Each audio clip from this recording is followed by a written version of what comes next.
So I've had a lot of comments recently on some videos of mine that I've shot with the DJI Osmo Pocket 3, and by far this has been one of the best purchases that I've ever made in terms of tech and gear, and it's really just a wonderful little device. But I had an idea to use this camera for something else, and that idea comes from a video that I shot a few years ago, actually almost 5 years ago I think it is now, where I used a GoPro for street photography.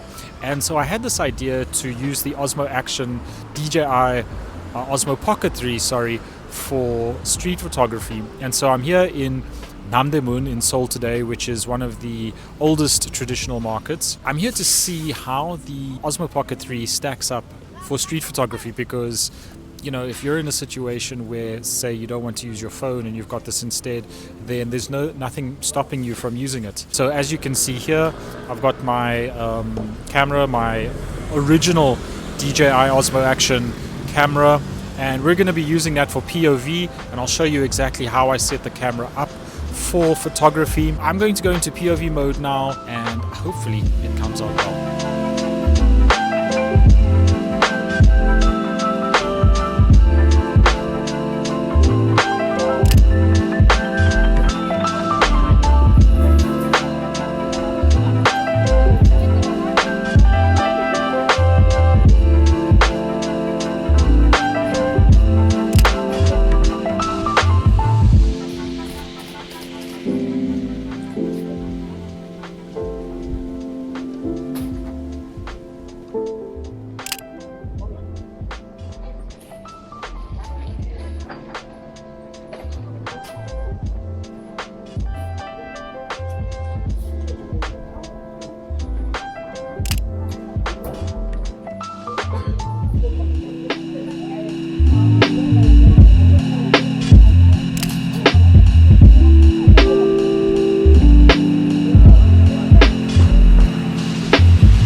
Okay, so it's been a few minutes of shooting with the Osmo Pocket 3, just purely photos, doing street photography here in Namdaemun, and I have to say, I'm not entirely unsatisfied. Like, I'm actually really happy with the results that I've been seeing from this camera. I mean, sure, it's not, maybe it wouldn't be your first pick, I guess, if you're looking for, you know, a camera to take pictures, but the results are actually not that bad. And what I found is that using the digital zoom on the Pocket 3, you can effectively toggle between a variety of focal lengths.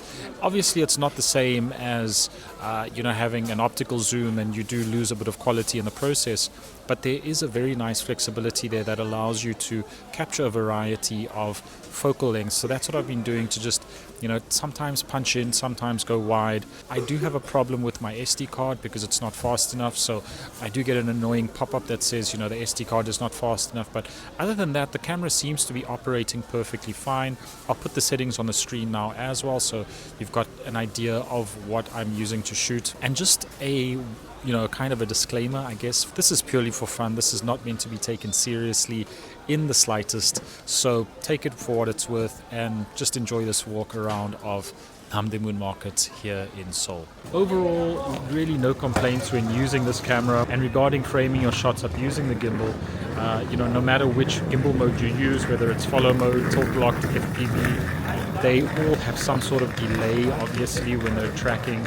So you just have to be very sure of your composition and kind of take a few seconds to frame it up before you take the actual shot.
That's going to wrap up my day of shooting here, my afternoon in Namdaemun, and I have to say, I'm not mad with the results that this little Osmo Pocket 3 provides in terms of photography and for street photography as well. Pretty happy with the shots that I got. It really kind of blew me away and is, I feel, cementing itself as an all-in-one camera that you can take anywhere and do anything with and get great results from. Let me know if you would consider the Osmo Pocket a sufficient all-in-one camera for everything from video to photo based on what you've seen today. If you got any value from this video, you enjoyed it, please do feel free to hit like and subscribe.